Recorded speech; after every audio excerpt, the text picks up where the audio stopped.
Ceci est un livre audio autogénéré par Google. Espace Afrique australe. Espace Afrique australe. Collection dirigée par Jean-Baptiste Onana. Ouverte à tous les champs disciplinaires, elle voudrait non seulement souligner la spécificité de cette région au sein d'une Afrique plurielle et combien contrastée, mais aussi mettre en exergue sa recomposition autour de l'Afrique du Sud, dont le double rôle de puissance tutélaire régionale et de pôle de développement continental se confirme au fil du temps malgré un certain nombre de contraintes tant endogènes qu'exogènes. Déjà paru. André Kaïssa Lukiala, Le drame angolais 2005. Jean-Baptiste Onana, ed. Questions urbaines en Afrique du Sud, 1999. Raphaël Porteilla, Le nouvel État sud-africain, des Bantoustans aux provinces, 1948 à 1997, 1998. Dédicace. À André Tumbikina, mon père qui jusqu'au bout n'a cessé de parler de son pays, l'Angola. À tous mes enfants, et à tous les enfants de l'Angola, afin qu'ils sachent un jour. Mot de l'auteur. De la guerre anticoloniale, 13 ans à la guerre civile, 27 ans. Pendant 40 ans l'Angola a été un pays perpétuellement en guerre. Je ne veux pas être un écrivain, en tout cas je ne le veux pas, mais il faut dire ou écrire quelque chose. Toute la vérité, n'en déplaise à certains sur les faits qui ont conduit l'Angola dans un drame fratricide aussitôt après la guerre anticoloniale. Je ne prétends pas avoir le monopole de la vérité. C'est au lecteur d'apprécier et de découvrir certains éléments du drame angolais ignorés par bon nombre de personnes. Ce manuscrit fut achevé en 1997 sous le titre Angola, la trajectoire dramatique d'un pays. Je trouvais ce titre beaucoup trop long. Il fallait trouver un intitulé plus court. Je l'ai vite trouvé, c'était Le drame angolais, envoyé à l'éditeur L'Harmattan à Paris, au milieu de l'année 1999. En 2002, le rebelle angolais Jonas Savimbi fut tué au combat. Aussitôt après, l'éditeur me demanda de revoir et de retravailler mon manuscrit et de tenir compte, parler, de ce dernier événement, la mort de Jonas Savimbi. Chose que j'ai acceptée mais à contre-cœur. Les événements se sont précipités, je n'avais pas le choix. Et l'éditeur n'avait tout à fait pas tort. Pourtant, dans mon premier manuscrit, j'avais prédit la mort de Savimbi au combat. J'écrivis, si Jonas Savimbi s'entête à tout prix à faire la guerre contre Luanda, au moment opportun le gouvernement angolais aura raison de lui et il sera abattu comme un chien. Sa mort intervenue le 22 février 2002 au combat, n'a pas contredit cette prédiction. Les années que j'ai passées à écrire mon livre, à partir de 1985, furent la période de la guerre civile angolaise où le tumulte et la confusion avaient élu domicile et l'accessibilité à certains documents était difficile. Ceux auxquels on avait accès étaient des documents ou des articles de journaux partisans dont les valeurs paraissaient peu crédibles. Certains éléments de la trajectoire dramatique angolaise faisaient défaut. Des zones d'ombre subsistaient et n'étaient pas encore éclaircies, et plusieurs faits n'ont pas été dits ou écrits. Par rapport à la première édition, ce texte a été remanié. D'où la nécessité qui m'est apparue, de lui donner un autre titre, ce sera finalement, malgré la longueur, Angola, la trajectoire dramatique d'un pays. Il n'est pas tout autre chose, c'est le drame angolais, paru en 2005 aux éditions L'Harmattan à Paris. La première édition du livre sous le titre Le drame angolais contenait, indépendamment de ma volonté, certaines imprécisions grammaticales et des coquilles qui se sont glissées ici-là. Et je présente mes excuses à tous ceux qui ont lu cette première édition. Lorsque j'ai terminé la rédaction du manuscrit de mon ouvrage Angola, la trajectoire dramatique d'un pays, je devais le relire. À la fin de la relecture, je me suis posé cette question. Finalement, est-ce Holden Roberto du FNLA ou Jonas Savimbi de l'UNITA que j'accuse ? Dans ce cas-là. Non, cela n'était nullement mon intention. C'est plutôt les faits tels qu'ils se sont passés qui dégagent la responsabilité des uns et des autres. Près de 9 ans après sa première édition, il me plaît de croire que ce livre aujourd'hui remanié peut rendre service à tous ceux qui veulent connaître les faits qui ont conduit l'Angola dans un imbroglio inouï. Qu'est-ce qui s'est passé ? Pourquoi cela s'est-il passé ? Comment cela a-t-il été possible ? En effet, de la mort de Jonas Savimbi qui marqua la fin d'une longue guerre civile, 27 ans de guerre qui à son tour, laissait derrière elle une nation totalement en ruine et un pays qui avait le sentiment de repartir à zéro pour sa reconstruction, avait émergé la paix et l'essor économique formidable que d'aucuns qualifiaient ou qualifient de boom économique. Mais cependant deux mauvaises notes adhèrent à ce boom. La première est qu'au moment où le monde entier constate la bonne santé économique de l'Angola, la situation socio-économique de beaucoup d'Angolais n'a pas évolué, elle est toujours précaire. Ils ne profitent pas de ce boom économique. La deuxième est celle de la corruption qui gangrène le pays. Certains Angolais profitent du régime en place en s'enrichissant de plus en plus au vu et au su des autorités. Pour les uns, derrière le dos du régime pour les autres au détriment de la majorité des Angolais. Il ne s'agit pas ici de faire la plaidoirie ou le diagnostic de la manière dont le régime du MPLA gouverne le pays. Loin de là. Mais il s'agit d'essayer de dire et de faire comprendre les faits qui ont conduit l'Angola à s'enliser dans une longue guerre civile, en répondant à toutes ces interrogations. Avant-propos. Ceci n'est pas un livre d'histoire, ce n'est pas plus d'un pamphlet. Il s'agit ici d'un éclairage que j'ai décidé d'apporter à la trajectoire dramatique de la guerre civile qu'a connue l'Angola, avant et après l'indépendance. Il s'agit surtout d'un regard sur l'Angola, le regard franc sur la période coloniale et postcoloniale.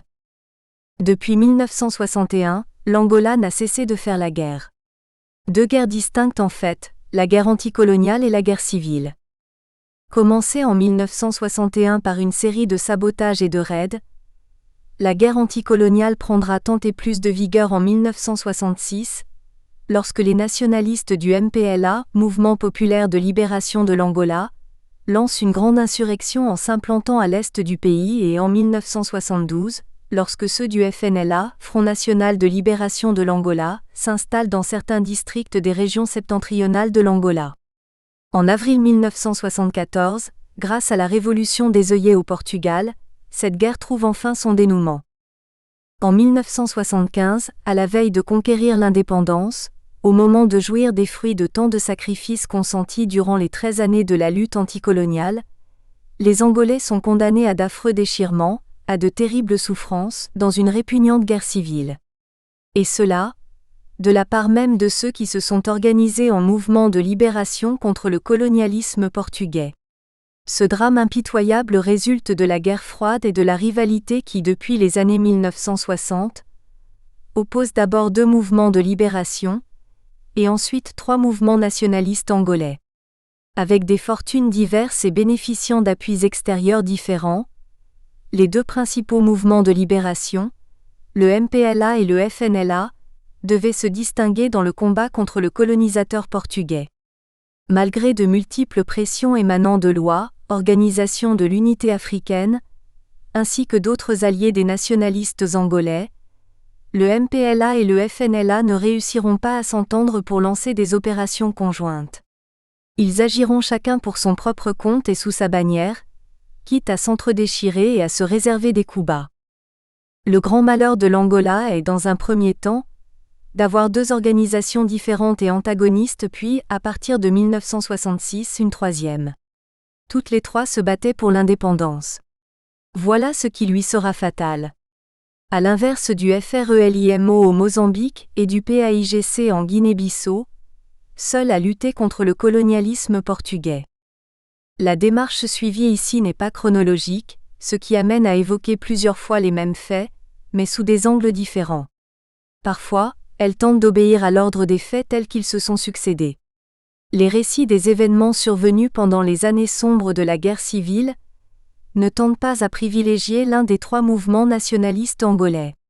Ce n'est pas une tentative pour rétablir l'exactitude des faits, à l'avantage de l'un ou l'autre mouvement angolais non plus, mais c'est une démarche qui vise à raconter avec objectivité les faits tels que je les ai suivis, vécus, observés et analysés auprès de ces trois formations angolaises de libération.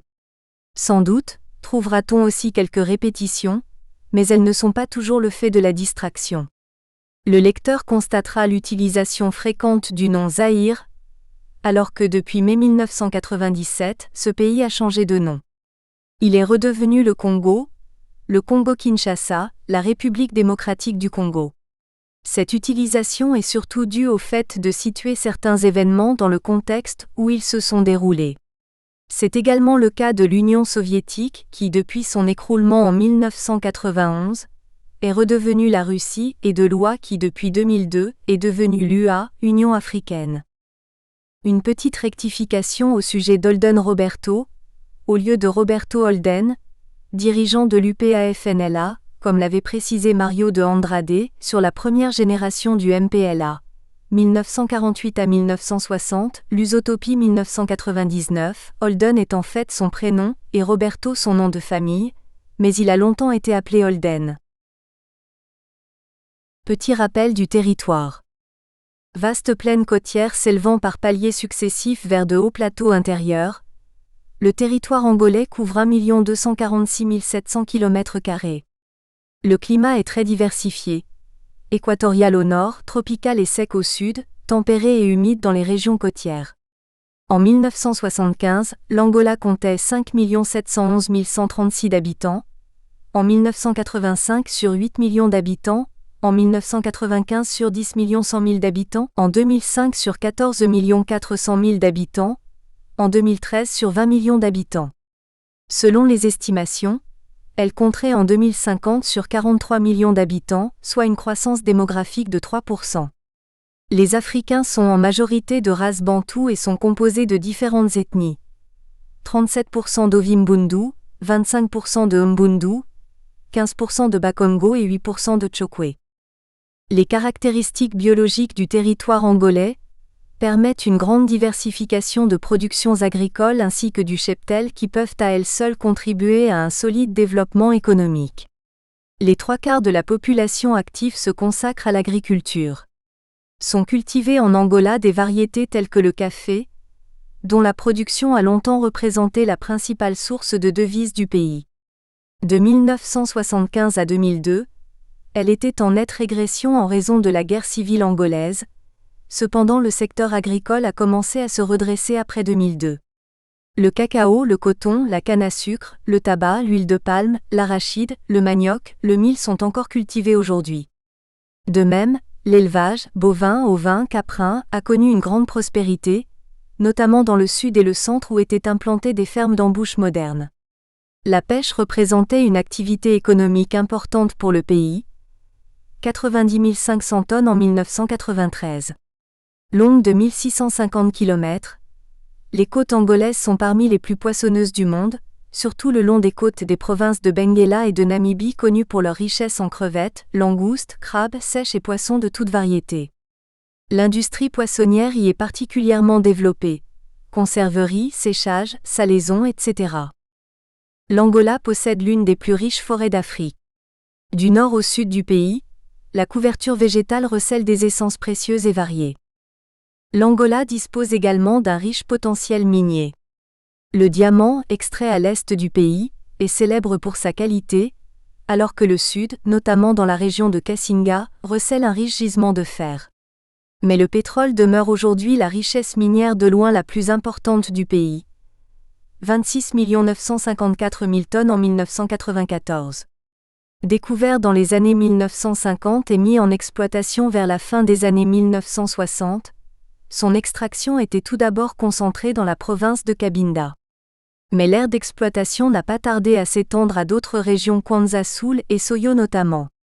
Une société d'État, la Sonangol, Sociedade Nacional de Combustíveis de Angola, a le monopole de la recherche et l'exploitation du pétrole sur le territoire angolais. Elle est associée à des partenaires étrangers dont Chevron américain, BP britannique, Eni italien et Total français, qui regroupe actuellement l'ex-Petrofina belge et ex-Elf Aquitaine français. Des compagnies d'autres nationalités sont également sur les rangs, Petrobras brésilienne.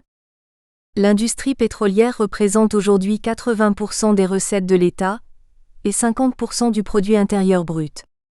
L'Angola est le deuxième pays exportateur de l'Afrique subsaharienne, après le Nigeria et produit actuellement, à partir de 2012, 1,78 million de barils par jour. On estime que les réserves prouvées d'or noir se situent entre 5 et 9 milliards de barils, et elle continue d'augmenter au fur et à mesure que l'on fait de nouvelles découvertes. Le pays a dû faire face à une crise économique mondiale en 2009. Cette dernière a provoqué une chute du prix du pétrole. L'Angola a déclaré vouloir augmenter sa production de pétrole pour la faire passer à 2,23 millions de barils par jour en 2017. Le pays dispose aussi de la deuxième réserve de GNL, gaz naturel liquéfié, en Afrique, estimée à 300 milliards de mètres cubes, et il envisage également la mise en place d'installations de liquéfaction de gaz naturel aux fins d'exportation. Le chantier a commencé en 2008, après divers reports dus à des problèmes techniques. L'unité de production de GNL de Soyo, dans le nord-est de l'Angola, à l'embouchure du fleuve Congo, est entrée en service à la fin 2012 et produit 5,2 millions de tonnes de gaz liquéfié par an. Plusieurs entreprises internationales et angolaises sont en lice. L'entreprise nord-américaine Chevron participe à hauteur d'environ 36,4% au projet angolais de GLN. L'entreprise angolaise Sanagas possède de son côté 23%. Les autres entreprises participantes sont italienne Eni 13,6%, britannique BP 13,6% et française Total 13,6%. Avec ses énormes ressources agricoles et minières, l'Angola est l'un des plus riches pays d'Afrique. Carte de l'Angola. Introduction. L'attitude du Portugal qui se cramponnait à ses territoires africains alors que les autres nations européennes avaient lâchement renoncé à leurs colonies, était considérée comme anachronique. Face aux revendications militaires des mouvements de libération, le régime fasciste dictatorial portugais de Marcelo Caetano déclarait que la répression des mouvements de libération était une guerre sainte, un devoir sacré.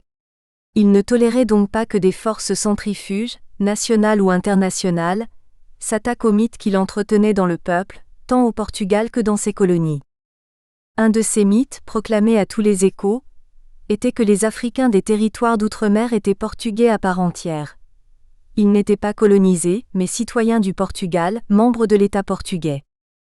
Depuis le déclenchement de la lutte armée de libération en 1961, il s'est opéré, par la force des choses, un changement dans les structures sur lesquelles s'appuyait la colonisation portugaise.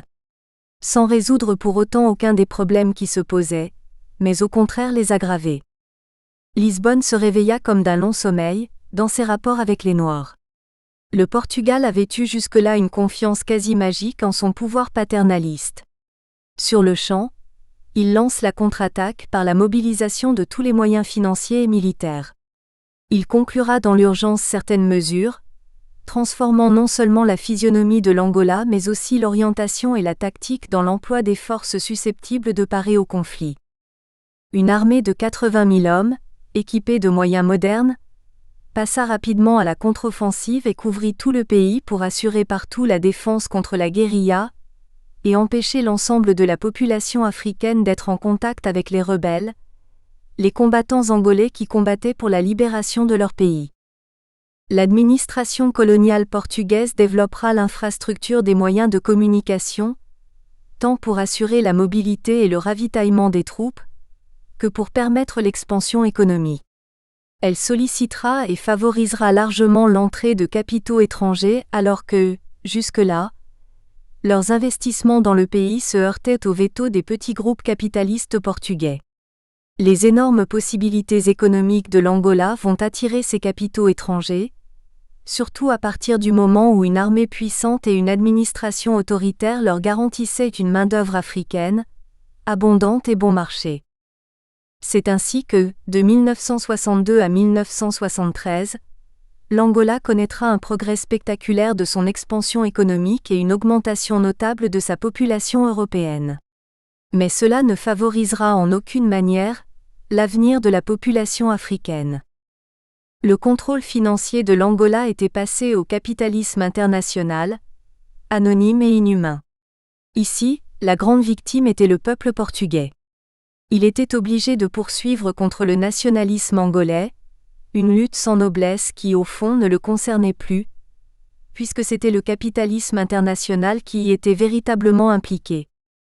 Les colons portugais ont vu se renforcer leur puissance politique, qui tendaient de plus en plus à supplanter celle de la métropole et à obtenir l'autonomie en leur faveur. Inévitablement, pour des raisons économiques, financières, psychologiques et stratégiques, la population blanche de l'Angola se rapprochait de celle de l'Afrique du Sud et du Zimbabwe, alors Rhodésie du Sud. Il s'est créé ainsi un fossé entre blancs et noirs dans le pays même, tandis que se renforçait le front commun raciste de tous les blancs d'Afrique australe. Par tempérament et tradition culturelle, s'évanouissait tout ce qu'il y avait d'humain dans les relations des Portugais avec les Africains. À partir de 1972, chez les Blancs du Mozambique et surtout de l'Angola, se dessinait un mouvement en faveur de l'indépendance vis-à-vis du Portugal, dans le sens d'États souverains à domination européenne comme en Afrique du Sud, à l'époque de l'apartheid et en Rhodésie du Sud, l'actuel Zimbabwe.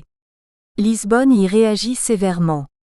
Elle n'était pas d'accord avec cette domination blanche, mais elle n'était pas d'accord non plus avec l'indépendance. L'unité de la nation portugaise devait être sauvegardée. Et si l'autonomie interne des États d'outre-mer était envisagée avec une participation progressive des Noirs à leur direction, c'était à condition que ces Noirs soient profondément lusitaniens et qu'ils se considèrent inconditionnellement comme Portugais de couleur. L'évolution économique, 1962 à 1973, se chiffrait de la manière suivante. Avant 1961, les routes asphaltées de l'Angola ne dépassaient pas les 500 km. En 1973, les 10 000 km étaient largement atteints, au rythme de construction, depuis 1968, de 1000 km par an. Le réseau routier angolais totalisait en 1973 80 000 km, ce qui facilitait la pénétration à l'intérieur du pays. Tout le réseau ferroviaire, environ 3 000 km, dont la plus grande partie est constituée par la ligne qui relie Lobito au Katanga, Congo-Kinshasa, et en Zambie pour l'évacuation du cuivre, avait été amélioré grâce à un service permanent d'entretien. La production de fer, en grande partie entre les mains de Krupp, Allemagne fédérale, était passée de 106 000 tonnes en 1957 à 7 millions de tonnes en 1973. Celle du pétrole, dominée depuis 1958 par la Gulf Oil d'alors, actuellement Chevron, États-Unis d'Amérique, atteignait en 1973 15 millions de tonnes. Quant à la production des diamants, elle dépassait, en 1973, 2 millions de carats, soit une augmentation pendant la décennie 1960 à 1970, de plus de 50% sur la production antérieure. C'était le résultat du monopole obtenu par la Diamant, compagnie dominée jusqu'en 1973 par De Beers, trust anglo-américain et sud-africain, associé à d'autres groupes d'Américains et à la Société Générale de Belgique. Les bénéfices annuels de la Diamant représentaient 27,07% de son capital et de ses réserves. Le café avait toujours été le principal produit d'exportation de l'Angola, et même avec l'augmentation de la consommation mondiale. Cette expansion de la culture du café avait étendu et renforcé le colonialisme portugais, en accentuant par là même la servitude du peuple angolais. La majeure partie de la main-d'œuvre non qualifiée fut mobilisée dans le cadre du travail forcé. Ce régime étant par ailleurs lié au commerce intérieur, qui voyait sa rentabilité d'autant mieux assurée que le nombre des salariés augmentait. En 1973, bien qu'à peine 25% de la production de café provienne de petites exploitations angolaises, les colons blancs regardaient celles-ci d'un mauvais œil, parce que les grandes entreprises agricoles européennes étaient frappées par une forte diminution de la main-d'œuvre au profit de petites exploitations angolaises. Autour de 1950, l'exportation du café angolais était de l'ordre de 50 000 tonnes. En 1960, elle atteignait les 100 000 tonnes. En 1973, elle dépassait les 200 000 tonnes. Presque la moitié de cette production allait aux États-Unis d'Amérique, le reste étant acheté par différents pays européens et par l'Afrique du Sud. Les Pays-Bas importaient 21% du café angolais, mais depuis 1972 et jusqu'en 1974, ils ont boycotté le café angolais par solidarité avec les mouvements de libération. Parmi les autres produits agricoles industriels cultivés en Angola, le sisal était, dans les années 1960, répandu et exporté, mais il était en nette régression, en raison de prix trop bas et d'une faible demande. Par contre, la culture du coton était en expansion sensible. Toutefois, C'était un quasi-monopole européen, étant donné que le traitement du coton imposait des moyens techniques hors de portée des Africains. En 1970, l'Angola produisait 80 000 tonnes de coton, chiffre presque 10 fois supérieur à celui de 1960, 8 900 tonnes. La croissance de la population européenne avait entraîné la création de petites et moyennes industries, alimentaires, textiles et chimiques, ainsi que celle née du développement de l'infrastructure et des transports. Pendant la dernière décennie, de 1963 à 1973, la croissance annuelle de cette industrie légère destinée aux besoins locaux fut en moyenne de 13%, grâce à une augmentation extraordinaire des investissements comme en témoignait le gonflement du budget de la colonie de 26,33 milliards d'escudos en 1960. En 1968, ce budget atteignait 66,25 milliards. Mais de cette expansion, les Angolais n'avaient guère profité. Bien au contraire, ils avaient perdu progressivement leur chance d'autonomie économique. Plusieurs raisons étaient à la base de ce dépouillement. Fondamentalement, ce qui intéressait le développement d'une économie coloniale de pure exploitation des matières premières, c'était une population locale qui soit disponible pour fournir la main-d'œuvre nécessaire aux grandes entreprises agricoles, à l'extraction des minerais ou aux services qui n'exigeaient pas de qualification professionnelle. Quant à la propriété de leurs terres, beaucoup d'Angolais l'avaient perdue. Pour s'assurer la protection de l'armée portugaise, les Africains étaient obligés d'abandonner leurs villages et de s'agglomérer dans de grands ensembles, proches des grandes routes et facilement contrôlables. Par ailleurs, en Angola, les terres non enregistrées au nom d'une personne étaient considérées comme appartenant à l'État colonial. L'exploitation en était éventuellement accordée aux Européens qui en faisaient la demande. Bref, les Angolais ne comptaient pour rien dans leur propre pays.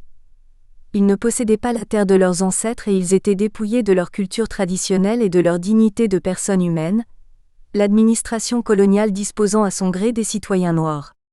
Face à cette situation radicalement injuste et oppressive, aucune voie pacifique pour obtenir la reconnaissance de leurs droits les plus légitimes ne s'offrait à eux, ils prirent les armes. Le maquis de résistance s'organisa autour de deux organisations de libération profondément divisées, disposant chacune de sa propre armée. Le MPLA, Mouvement populaire de libération de l'Angola, et l'UPA, Union des populations de l'Angola, devenu plus tard FNLA, Front national de libération de l'Angola. Enfin, une troisième organisation émergea en 1966, une dissidence du FNLA.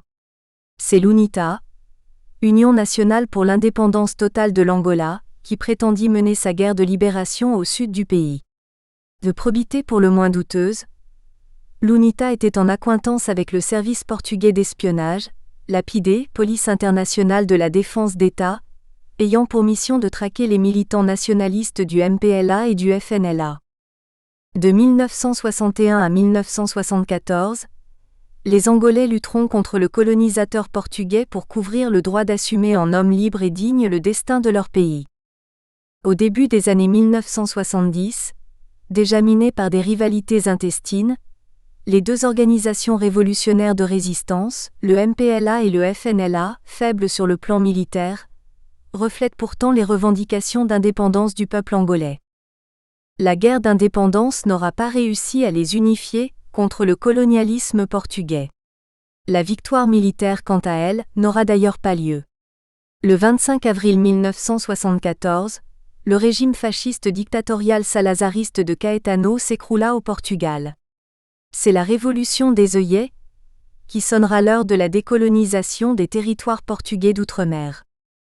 Le Portugal nouveau ouvrit des négociations de paix avec les trois organisations angolaises de libération conduisant en janvier 1975 aux accords d'Alvor. Un gouvernement transitoire issu de ces accords formé de ministres portugais et de militants issus des trois mouvements nationalistes. La date de l'indépendance fut fixée au 11 novembre 1975. Aussitôt, les sociétés pétrolières et autres grandes multinationales s'engagèrent dans des intrigues qui pouvaient remettre en question une décolonisation pacifique de l'Angola. Dotée de richesses considérables, l'Angola est entièrement entre les mains des grandes sociétés multinationales. Tous les moyens de production, à savoir la terre, les mines, les usines et les installations industrielles, les transports, les voies de communication et la main-d'œuvre sont entre les mains des trusts multinationaux. Le café, le maïs, le coton, le tabac, le blé, la canne à sucre et le bois sont entièrement commercialisés par des groupes internationaux. Il en est de même pour les gisements miniers. Le pétrole, le diamant, le fer, le cuivre et l'uranium ont drainé de gros investissements. Les droits d'exploitation sur toutes les ressources minières sont détenus par des sociétés appartenant aux grandes multinationales. Elles jouissent par le jeu des législations coloniales, de droits excès-inusifs sur de vastes régions et détiennent des droits exclusifs pour la prospection et l'extraction des diamants. C'est le cas de l'Angola Diamond, l'Angola Exploration Company d'Afrique du Sud, la Diamond Distribution des États-Unis. Par ailleurs, les mêmes prérogatives ont été accordées pour la prospection et l'exploitation de gisements de pétrole qui sont détenus par la société à capitaux belges, ex-Petrofina, Sacor du Portugal qui a des liens avec le groupe Royal Dutch, la Cabinda Gulf Oil, Chevron américaine et la Compagnie française des pétroles, Elf Aquitaine, actuellement Total. Parallèlement, des droits exclusifs d'exploitation minière couvrant en 1970 plus de 100 000 km² et comprenant les gisements de fer, ont été attribués à l'ordre de 60% aux sociétés Lobito et Longbridge Mining financées par Krupp et autres sociétés anglaises, américaines, japonaises et sud-africaines. Ces dernières représentent des intérêts sud-africains, britanniques, ouest-allemands, français, japonais et américains, regroupés au sein de puissants consortiums opérant sur toute l'Afrique australe, Mozambique, Namibie, Zimbabwe, Afrique du Sud, à partir de l'Afrique du Sud où elles sont très largement implantées.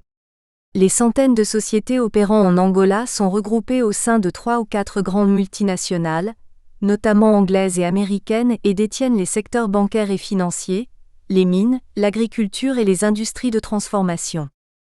La prépondérance de ces intérêts étrangers illustre le danger que représente cet enchevêtrement, véritable étau enserrant l'Angola qui est ainsi pris dans un réseau d'intérêts économiques internationaux qui n'ont ménagé aucun effort pour apporter leur soutien au régime fasciste de Caetano. Il est clair qu'avec la nouvelle orientation prise au Portugal depuis le 25 avril 1974, ces mêmes sociétés internationales ne ménagent aucun effort pour préserver leurs intérêts, en faisant obstacle à l'accession à l'indépendance de l'Angola.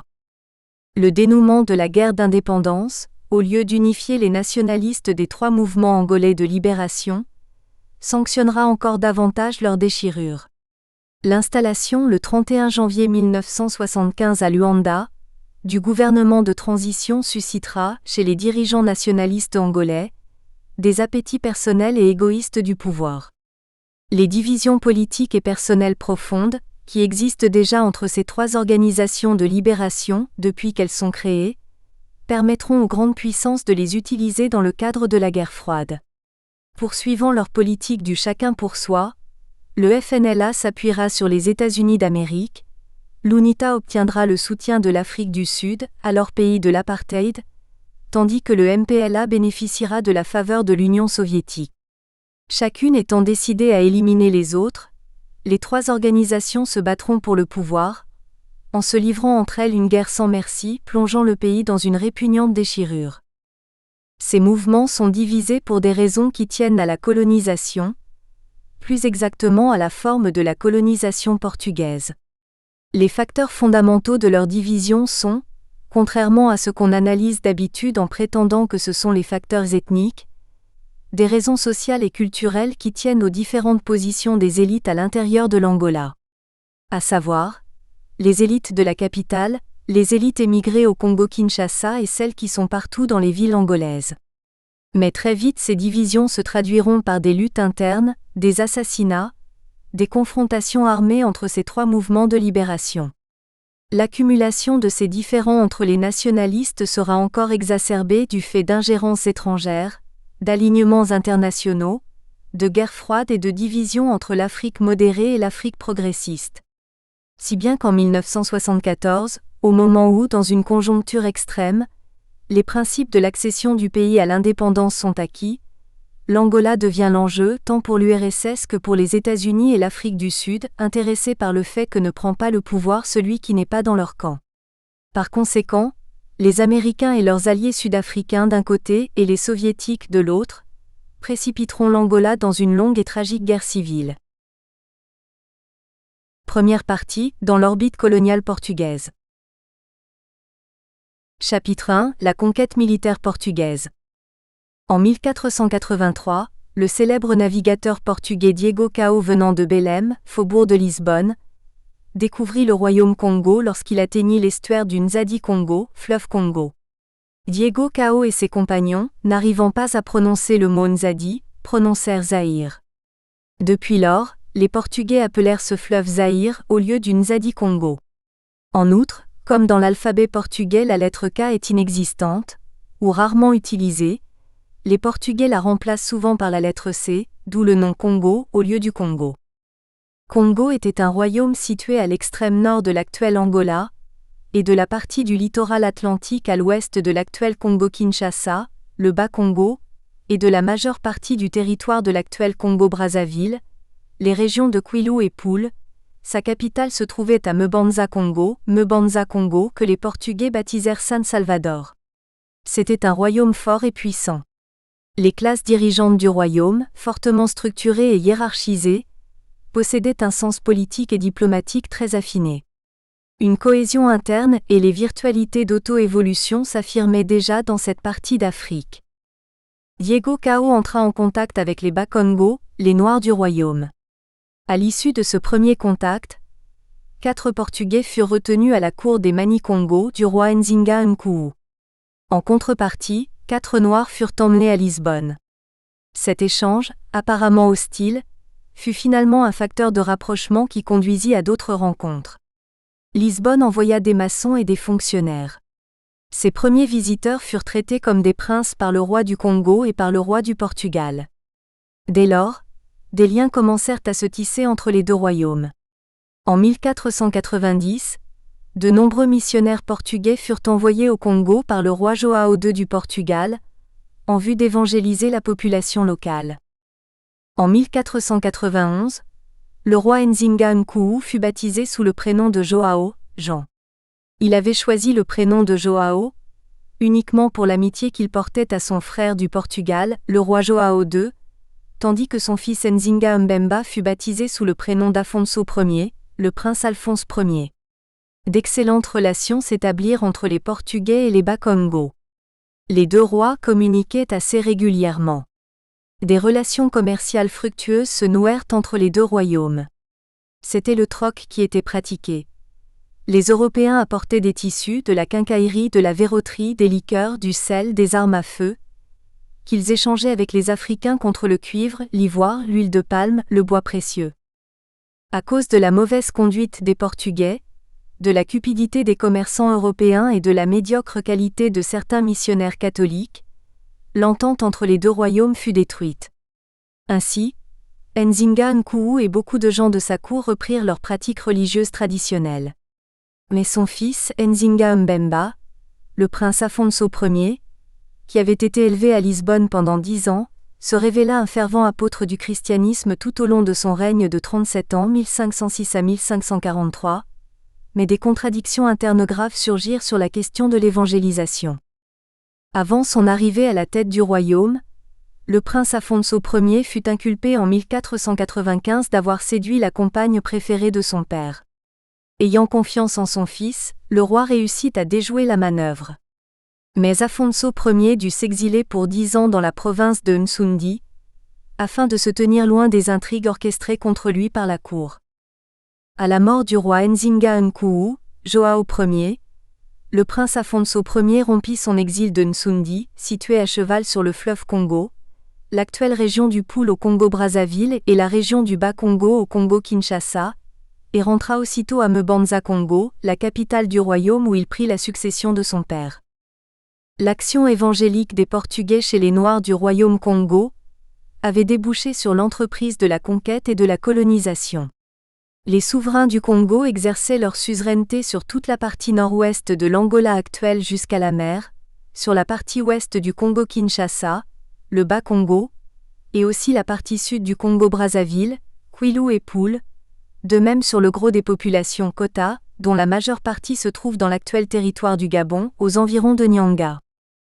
Avant l'arrivée des premiers Portugais, Des sociétés très bien organisées existaient déjà sur des territoires qui seraient ou formeraient plus tard l'actuel Angola, le royaume Congo, avec ses nombreux vassaux, Loango, Ngoyo, Kakongo, Matamba et Ndongo, l'empire Lunda, les royaumes Luba et Kazembe.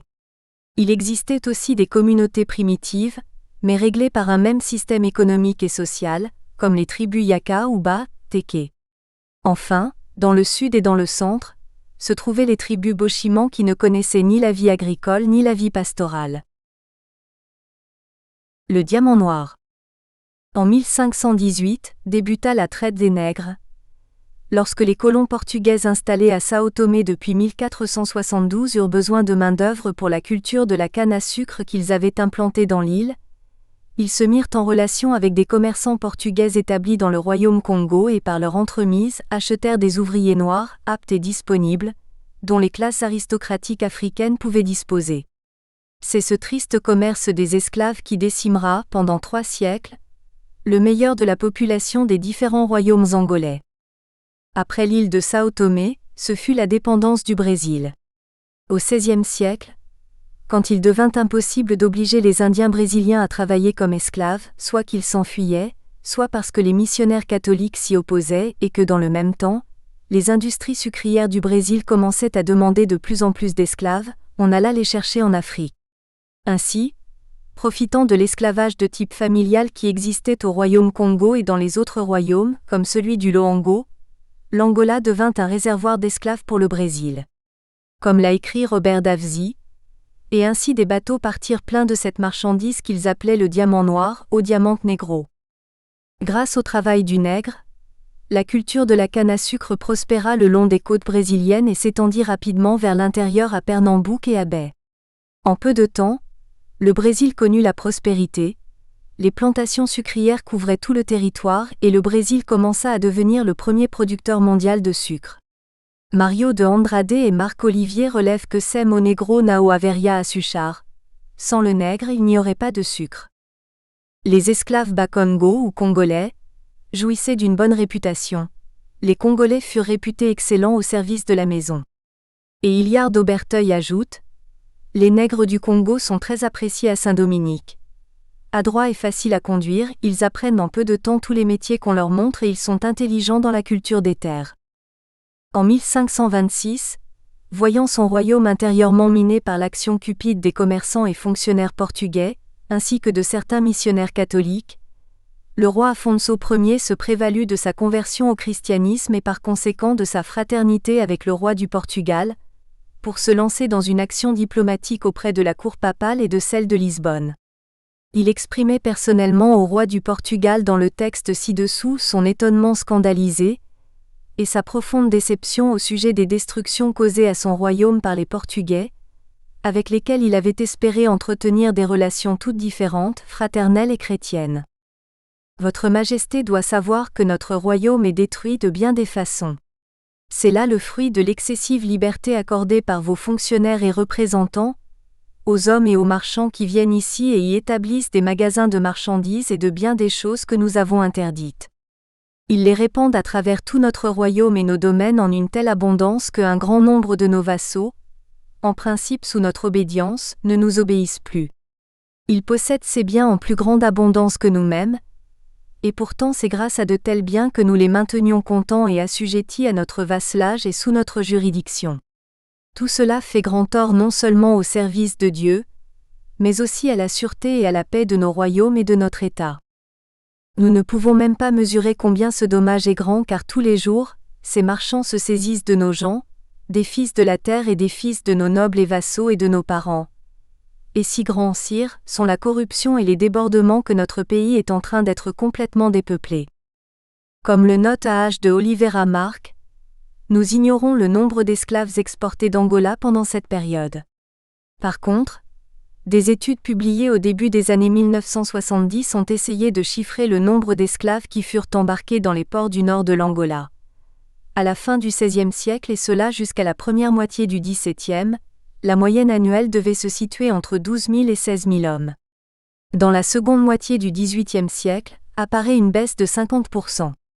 La moyenne atteint de nouveau les 13 000 à 14 000 par an pendant la première moitié du XIXe siècle. À cette époque, la population africaine au Brésil se montait à quelques 2 millions de personnes, en majorité originaires de l'Angola. En tenant compte du fait qu'un grand pourcentage d'esclaves n'arrivaient pas à destination, naufrages, épidémies inévitables étant donné les conditions de transport, on peut avancer avec certitude que le nombre total des esclaves fournis par les ethnies de l'Angola aux colonisateurs du Brésil atteignit au moins 3 millions d'hommes. A.H. Oliveira Marques confirme que, en esclaves, l'Angola continua d'être le principal fournisseur du Brésil pendant les XVIIe et XVIIIe siècles. Comme les territoires portugais de l'Amérique du Sud cessèrent de croître, la position de l'Angola en tant que réservoir de main-d'œuvre se maintenait. Des cris de protestation contre l'esclavage montaient de partout. Et l'administration portugaise se trouva ainsi confrontée à la question de son abolition. Mais, abolir l'esclavage était pour le Portugal l'abandon de ses possessions d'outre-mer. Un tel abandon provoquerait une crise économique et la fermeture de nombreuses usines. Les États-Unis et la Grande-Bretagne, initiateurs de l'abolition de l'esclavage, présentaient un danger pour le Portugal qui croyait qu'il le remplacerait dans ses possessions.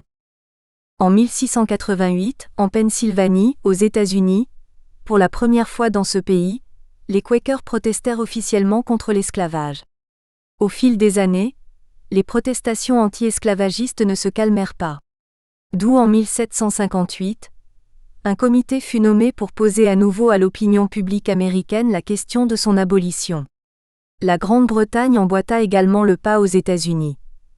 Le gouvernement de Londres et quelques églises protestantes organisèrent un mouvement pour l'abolition de l'esclavage.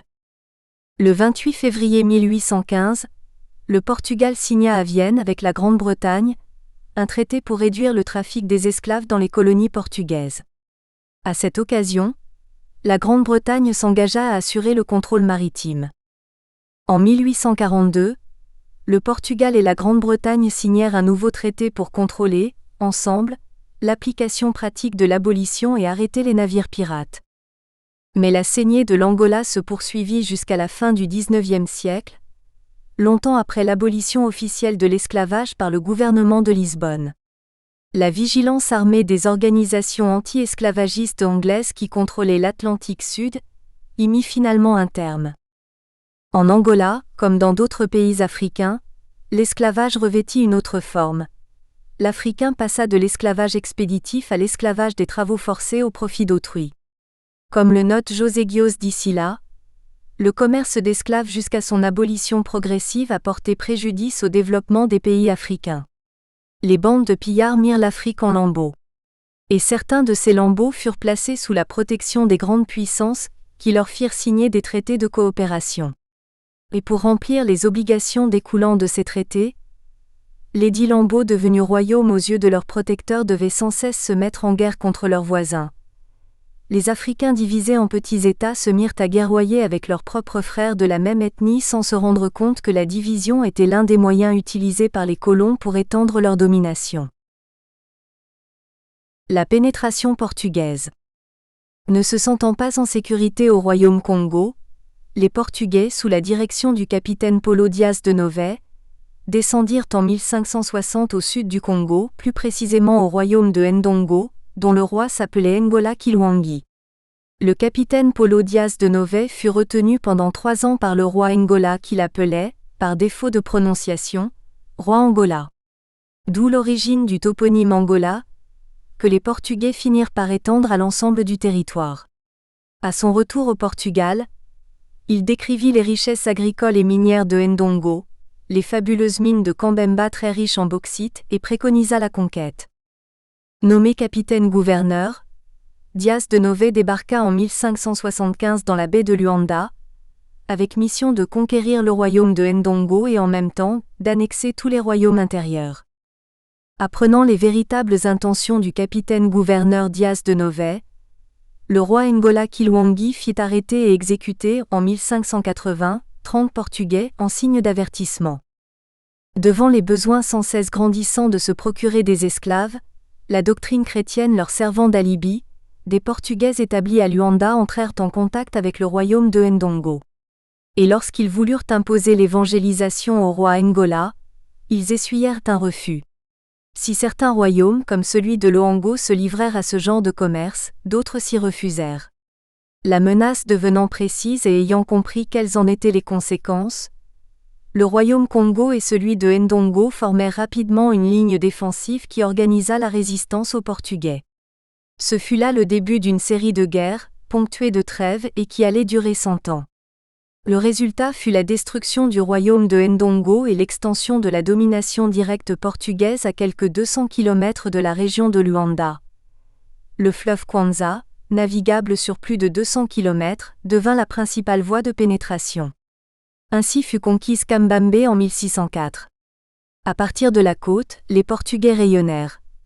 Ils fondèrent Benguela en 1617 puis avec des troupes de colons venus du Brésil, Moçambique en 1786 et plus tard Novo Redondo. Vers ces centres européens, comme à Luanda, affluaient les habitants de l'intérieur, certains pour s'y installer définitivement, d'autres pour les besoins de leur commerce. L'exploitation de l'intérieur du pays, en dehors du bassin de la Kwanza et de la région peuplée par les Kimbundu, n'a en fait commencé que vers le milieu du XIXe siècle. Bien sûr, on avait fondé quelques postes militaires comme Kakonda, au XVIIe siècle, mais les Portugais ne tenaient en aucune manière l'intérieur du pays. Ces faits sont exposés, comme l'a écrit Manuel Gonçalves, pour qu'on puisse bien comprendre comment il est faux de dire que le Portugal a colonisé l'Angola pendant 500 ans. Vers la fin du XVIe siècle, il n'était présent que sur la côte et n'avait pénétré qu'un peu vers l'intérieur.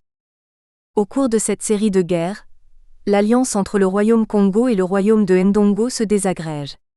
Profitant de cette situation, les Portugais emprisonnent le roi Ngola et le décapitent en 1617 à Luanda. Sa fille, la princesse Ana Nzinga, arrive à Luanda en 1622 et signe avec le Portugal un traité d'amitié. 2 ans plus tard, toujours à cause de la mauvaise attitude des Portugais, ce traité échoua. Résolue à ne faire aucune concession, la reine Ana Nzinga tiendra tête à l'invasion de 1624 à 1661 comme reine de Ndongo, puis du royaume de Matamba, plus à l'est. Cette longue résistance permit finalement aux Matamba d'échapper à la colonisation portugaise. Les Hollandais s'en mêlent.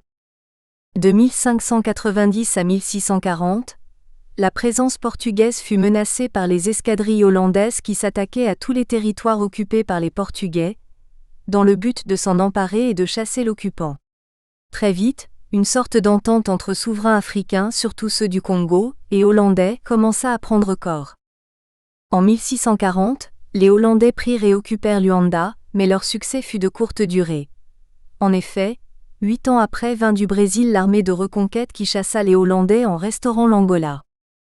Le royaume Congo subit là une grande défaite et fut contraint par une expédition militaire de reconnaître, en 1663, les droits des Portugais sur Luanda. Le roi Antonio Ier du Congo, qui régna de 1661 à 1665, tenta un dernier sursaut et appela ses hommes et vassaux à défendre nos terres, nos richesses, nos fils, nos femmes, nos propres vies et la liberté que la nation portugaise veut s'approprier. Mais, la supériorité militaire portugaise était plus forte et ce sera la défaite historique pour le royaume Congo, la défaite d'Ambuila, qui marque de facto la disparition de l'État souverain de Congo. 40 ans plus tard, en 1705, devant l'impossibilité de recourir aux voies normales, surgirent des mouvements messianiques de contestation teintés de christianisme. Entre autres, la secte syncrétique dite des Antoniens dont l'inspiratrice fut Béatrice. Selon son inquisiteur, Béatrice avait pour habitude de dîner avec Dieu pour plaider la cause des Noirs et particulièrement la restauration du Congo. Son aventure fut comparée à celle de Jeanne d'Arc. Le projet de rétablissement de l'indépendance du Congo était porteur d'espoir, mais la jeune femme échoua. La célèbre prophétesse du XVIIIe siècle, Donna Béatrice, fut brûlée vive, elle mourut sur le bûcher. Déjà paralysé par les problèmes d'évangélisation et la traite des Noirs, le royaume Congo entra dans une véritable crise caractérisée par des luttes internes pour le pouvoir et l'anarchie après la mort du roi Antonio Ier. Cette situation durera jusqu'en 1888, date de l'intégration de ce royaume dans la colonie de l'Angola. Durant cette période, 15 rois environ se seront succédés. La conférence de Berlin de 1884 à 1885. C'était l'époque du grand démarrage industriel, de l'expansion démographique de l'Europe et des nationalismes exacerbés. Il fallait trouver des matières premières abondantes et à prix réduit.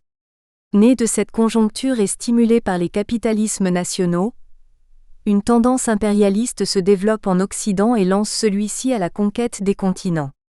Le plus convoité fut sans doute le continent africain, déjà épuisé et fragilisé par un esclavagisme séculaire.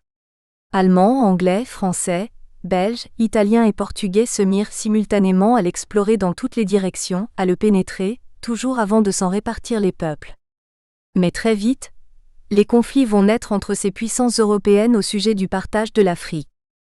Pour régler ces conflits, une conférence internationale se tint à Berlin du 15 novembre 1884 au 26 février 1885 au cours de laquelle les grandes puissances européennes se partagèrent l'Afrique, le gâteau africain. Le Portugal n'était ni une puissance industrielle, ni une puissance capitaliste mais face aux ambitions allemandes et anglaises, il eut de la peine à faire valoir ses droits. Pour y parvenir en ce qui concerne l'Angola, il dut jalonner le pays de positions fortifiées, justifiant juridiquement la possession portugaise des différentes régions et permettant à des colons portugais de s'y établir ensuite. D'où une série d'expéditions, la plupart militaires, mais aussi de pure reconnaissance et d'information. Actions qui permirent au Portugal, à la conférence de Berlin, d'obtenir la reconnaissance internationale de ses droits de propriété sur l'Angola, reconnaissance qui fut très largement supérieure aux terres que ce pays contrôlait réellement sur le terrain. Toutefois, approvisionnés en armes par les marchands lâchés à l'intérieur du pays, les Angolais réagiront à ces découpages coloniaux, ils se battront. À partir de la moitié du XIXe siècle et jusqu'en 1926, les Portugais devront monter plus de 150 campagnes militaires. L'Angola devint une terre de guerre permanente, qui occupera en tout plus de 130 000 soldats portugais. Au cours de cette conquête militaire, les troupes portugaises subirent parfois de cuisants échecs. Ainsi, en 1902, un foyer de la révolte éclate à Teixeira da Silva, actuellement Bailundo, au centre du pays, contre les Portugais. Quelques mois plus tard, Luanda dépêche à Bailundo 3 colonnes de troupes portugaises pour reconquérir le terrain perdu. Aussi, en 1907, la colonne militaire portugaise commandée par le capitaine João de Almeida sera anéantie par les forces angolaises. Mais la puissance coloniale possédait une supériorité militaire évidente, et l'Angola ne sera conquis que très tardivement, c'est-à-dire fin de la première décennie du XXe siècle. L'établissement vraiment profond et stable des Européens à l'intérieur du pays remonte à 1930. Mais le grand vainqueur de la conférence de Berlin sera Léopold II. Depuis que les Portugais occupaient l'embouchure du Congo, de 1483 jusqu'en 1885, les régions africaines propriété du roi des Belges Léopold II, qui deviendront le vaste territoire de l'État indépendant du Congo en 1885, puis le Congo belge en 1908, n'avaient pas de débouché sur la mer. Devant l'appétit du roi des Belges qui voulait à tout prix avoir accès à l'océan Atlantique pour l'écoulement de ses marchandises, à partir de 1883, l'embouchure du Nzadi-Congo, le fleuve Congo, devint l'objet d'une rivalité entre les Belges et les Portugais. Outre le partage de l'Afrique, la conférence de Berlin avait défini un bassin conventionnel du Congo, de l'Atlantique à l'océan Indien, où le commerce serait libre et la civilisation encouragée. Elle garantissait aussi la libre navigation dans les bassins du Congo et du Niger. Face aux ambitions du roi des Belges, celle d'avoir l'accès à l'océan Atlantique, le Portugal renonça à ses droits sur la partie littorale du Congo, notamment Banana, Mwanda, Boma, l'actuel Bas-Congo. C'est ainsi que Cabinda se sépara géographiquement de l'Angola. Chapitre 2 – Le travail de la colonisation. Les colonialistes portugais se fixaient, comme objectif prioritaire, l'exploitation du territoire au profit du trésor national. La loi organique des provinces portugaises d'outre-mer de 1951, dans son article 69, définissait ainsi les lignes fortes et les buts à atteindre par la politique coloniale. Exploitation méthodique des ressources et des possibilités naturelles du territoire. Peuplement du territoire, principalement par la fixation de familles européennes, par la réglementation du déplacement des travailleurs africains, par la discipline et la protection de l'émigration et de l'immigration. Élévation morale, intellectuelle et économique des populations. Nationalisation progressive des activités qui, en elles-mêmes ou en raison de leurs capitaux, doivent être intégrées dans l'ensemble de l'économie nationale portugaise. Réalisation d'une justice sociale compatible avec les conditions économiques et politiques. Mais le gouvernement portugais reléguait au dernier rang de ses préoccupations la justice sociale. Il considérait ces colonies comme des domaines à exploiter pour le trésor national portugais, domaines où l'État détenait la propriété des terres et disposait des personnes à son gré. En réalité, pouvait-on lire dans Vivant Univers, ce n'était pas tellement un mobile nationaliste qui poussait Lisbonne à cette attitude, mais bien plutôt la protection mesquine de petits groupes bourgeois qui exploitaient les quelques entreprises dominant toute la vie économique des colonies. C'était si vrai qu'en vertu de la discipline de l'émigration et de l'immigration, l'implantation des petits colons en Angola se vit étrangement contrôlée et restreinte. Pourtant, la demande était si forte chez les paysans portugais que l'absence d'expansion économique en métropole maintenait dans la misère et auquel la porte du Brésil, naguère largement ouverte, était désormais fermée. Mais les laisser émigrer en Angola présentaient un danger. Une grande masse de population européenne allait y provoquer un développement agricole et industriel en dehors des circuits contrôlés par les groupes protégés dans le système de monopole d'État, sans compter que cela accentuerait encore l'opposition et la contestation traditionnelle des colons à l'égard de la métropole. Le gouvernement de Lisbonne avait en effet toujours eu des difficultés à juguler l'esprit d'indépendance des colons, poursuivait Vivant Univers déjà cité. Cela datait du temps de la période esclavagiste. Les relations commerciales de l'Angola étaient alors plus importantes avec le Brésil qu'avec le Portugal. Ensuite, quand l'administration de Lisbonne prit davantage en main sa colonie, les colons considérèrent les fonctionnaires gouvernementaux comme opposés à leurs intérêts, et ils ne cessèrent d'entretenir la vieille nostalgie de l'autonomie angolaise remontant à l'époque de l'indépendance du Brésil. Cet état d'esprit se maintint et même se raviva, quand la domination des groupes capitalistes de la métropole s'étendit et se renforça pendant les années 1950 à 1960. Et jusqu'en 1974, le mouvement alla toujours en s'amplifiant. Mais Lisbonne, qui n'envisageait pas l'octroi de l'autonomie à l'Angola, anéantissait ce mouvement. Le président du Conseil d'État portugais, le dictateur António Salazar, définissait le Portugal dans ses nombreux discours comme étant un État unitaire, pluricontinental. Dans ce même ordre d'idées, il disait « Notre nation estime qu'elle a le devoir de civiliser d'autres peuples et pour civiliser, de réaliser à la sueur de son front le travail de la colonisation. » Au début des années 1920, lorsque le Portugal a pu établir sa domination sur tout l'Angola, Lisbonne va sérieusement assurer la mise en valeur par le travail forcé que des règlements de 1878 et de 1899 autorisent officiellement à l'égard des Noirs oisifs, c'est-à-dire des Africains qui ne sont pas en mesure d'assurer leur subsistance, par initiative personnelle.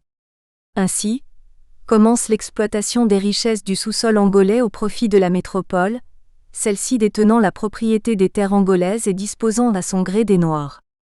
De ce fait, et par ce système de réquisition, administration, entrepreneurs privés. Nous espérons que vous avez apprécié cet aperçu. Pour continuer à écouter ce livre audio sur Google Play Livres, utilisez le lien dans la description de la vidéo.